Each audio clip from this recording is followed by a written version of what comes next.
Hi friends, மாயா சீனு சீரியலை பற்றி தான் நம்ம இந்த வீடியோக்குள்ளே பார்க்க போகிறோம். வாங்க நம்ம வீடியோக்குள்ளே போகலாம். மாயாவை தான் காட்டுறாங்க. மாயா வந்து பத்மாவையும் பார்வதியும் வந்து அவங்க ஃபாலோ பண்ண ஆரம்பிச்சிருந்தாங்க. அதாவது இவங்க வந்து ஏதோ தப்பு பண்ணுற மாதிரிக்கு தெரியுது, ஏதோ சொத்தை ரெண்டாக பிரிக்கிறதுக்காக இவங்க ஏதோ திட்டத்தை போடுறாங்க அப்படின்னு சொல்லிக்கிட்டு மாயா வந்து அவங்க ரெண்டு வரையும் சந்தேகப்பட ஆரம்பிச்சிருந்தாங்க. அப்போ மாயா வந்து பார்த்தோம்னா ஜானகி கிட்ட இந்த விஷயத்தை பற்றி சொல்கிறாங்க.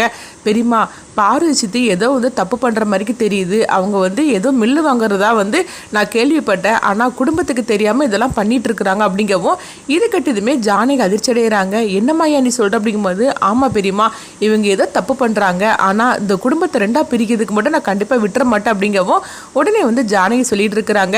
ஏற்கனவே சொத்தை கேட்டு இவ பிரச்சனை பண்ணுனா, ஆனால் அதே மாதிரிக்கு திரும்பவும் ஏதாவது பிரச்சனை பண்ணுவாள் அப்படிங்கும்போது, இல்லை பெரியம்மா, இவங்க இந்த தடவை பிரச்சனை பண்ணுற மாதிரிக்கு தெரியல, யாருக்கும் தெரியாமல் இவங்க குறுக்கொலியில் போகிற மாதிரிக்கு தெரியுது, ஆனால் கண்டிப்பாக நான் அதை எதுவும் விட மாட்டேன், நீங்கள் ஒன்றும் கவலைப்படாதீங்க பெரியம்மா அப்படின்னு சொல்லிட்டு மாயா பார்த்தோம்னா அடுத்தது லாயருக்கு ஃபோன் பண்ணுறாங்க. இவங்க இந்த மாதிரிக்கெல்லாம் பண்ணினாக்கி என்ன பண்ணுறதுக்கு அப்படின்னு சொல்லவும், அப்போ லாயர் வந்து சொல்கிறாங்க, சப்போஸ் இவங்க இந்த மாதிரிக்கு எந்த திருட்டுத்தனம் பண்ணினாலும் சரிதான், ஆனால் உங்கள் பெரியப்பாவோட கையெழுத்து இல்லாமல் அவங்களால எதுவுமே செய்ய முடியாது, அப்படியே அவர் கையெழுத்து போட்டாலும் நீங்கள் கையெழுத்து போட்டால் தான் அது செல்லும் அப்படிங்கிறாங்க.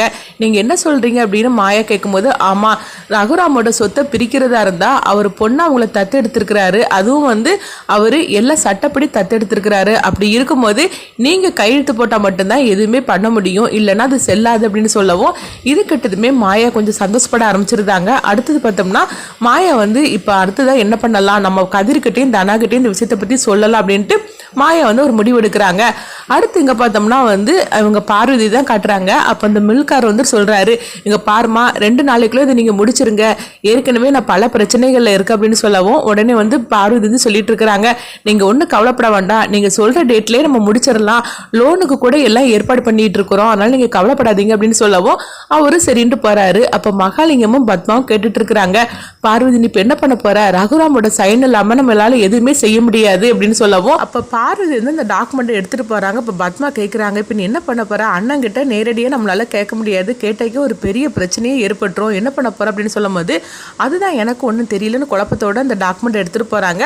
அப்போ பார்க்க ரகுராம் பார்த்தோம்னா எல்லாத்துலேயும் சைன் போட்டுட்டு இருக்கிறாங்க. அப்போ வந்து அவங்க ரகுராம் வந்து அவங்க அம்மா கிட்ட சொல்லிட்டு இருக்கிறாங்க, அம்மா, சிவா ரூம்ல வந்து ஒரு டாக்குமெண்ட் இருக்குது, நம்ம வந்து குத்தகைக்கு விட்டோம்னா அது டேட்டு முடிஞ்சு போச்சுது, அதனால அதை புதுசாக வந்து புதுப்பிக்கிறதுக்காக எல்லா டாக்குமெண்ட்டும் ரெடி பண்ணி வச்சிருக்கிறான், அதை வந்து எடுத்துட்டு வாங்கல, நான் கையெழுத்து போட்டுறது அப்படின்னு சொல்லவும் உடனே வந்து ரகுராமோட அம்மாவும் சிவாவோட ரூமுக்கு போகும்போது அப்போ கரெக்டாக பார்வதி வந்துட்டுதாங்க.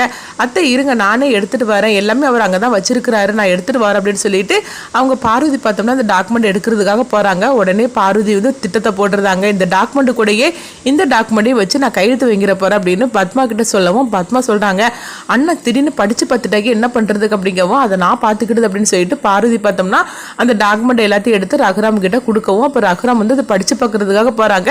அப்போ அதை படிக்க விடாம தடுக்கிறதுக்காக பார்வதி வந்து பேச்சு கொடுத்துக்கிட்டே இருக்கவும் ரகுராமும் எல்லாத்துலேயும் சைனை போட்டுட்டு இருந்தாங்க. இதை பார்த்துட்டு பார்வதி வந்து ரொம்பவே சந்தோஷப்பட ஆரம்பிச்சிருந்தாங்க, நம்ம நினைச்ச மாதிரிக்கு எல்லாம் நடந்துருச்சு அப்படின்னு சொல்லிக்கிட்டு உடனே அவங்க 2 பேரும் அங்கிருந்து கிளம்புறாங்க.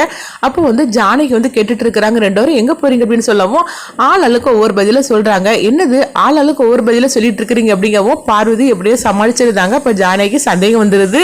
அப்போ மாயா கிட்ட ஃபோன் பண்ணி ஜானகி இந்த விஷயத்த சொல்லவும் அப்போ மாயா சொல்றாங்க, பெரியம்மா நீங்க கவலைப்படாதீங்க, நான் பார்த்துக்கிட்டு பெரியம்மா அப்படின்னு சொல்லவும் ஆனாலும் வந்து ஜானகி வந்து கொஞ்சம் பதட்டமாக தான் இருந்துட்டு இருக்கிறாங்க.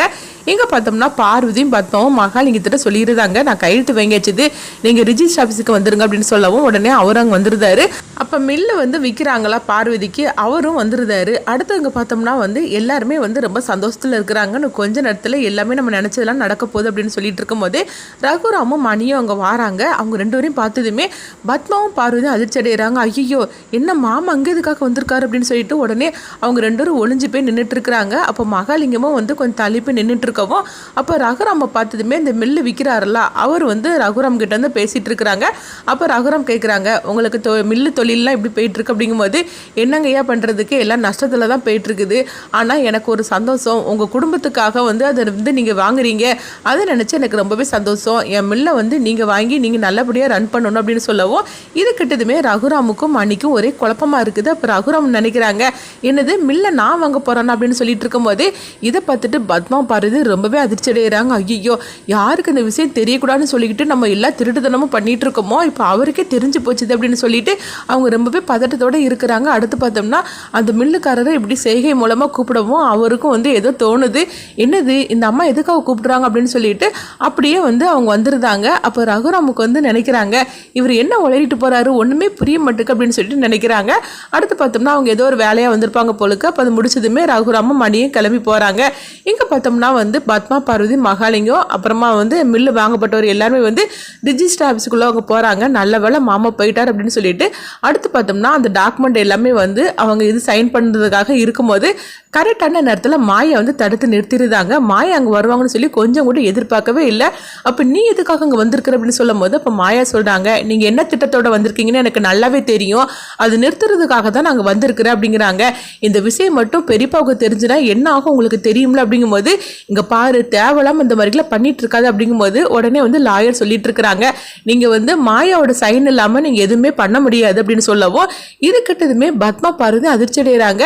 அப்போ வந்து பத்மா வந்து சொல்லிட்டு இருக்கிறாங்க, அங்கே பாரு மாயா தேவையில்லாம பிரச்சனை பண்ணிட்டு இருக்காது அப்படிங்கும்போது, யாரு பிரச்சனை பண்றாங்க, குடும்பத்துக்கு தெரியாம நீங்க தான் பிரச்சனை பண்ணிட்டு இருக்கிறீங்க, இதெல்லாம் வந்து பெரியப்பாவுக்கு தெரிஞ்சுனா என்ன ஆகும்னு தெரியும்ல அப்படிங்கவும், இங்க பாரு அதை ஒன்று நீங்க பாத்துக்க வேண்டாம், அது எங்களுக்கு தெரியும், நாங்க என்ன பண்ணணுமோ நாங்க செஞ்சுக்கிடுவோம், ஒழுங்கு மரியாதையா கையெழுத்து போட்டுட்டு நீங்க இருந்து கிளம்பி போ அப்படிங்கவும், என்னது கையெழுத்து போடுறதுக்காகவா நாங்க வந்திருக்கிறேன், இதை தடுத்து நிறுத்துறதுக்காக நாங்க வந்திருக்கிறேன், நீங்க என்ன நினைச்சாலும் சரிதான், இந்த குடும்பத்தை ரெண்டா பிரிக்கிறதுக்கு நான் விட மாட்டேன், அது மாதிரிக்கு சொத்தை பிரிக்கிறதுக்கும் நான் விட மாட்டேன் அப்படிங்கிறாங்க.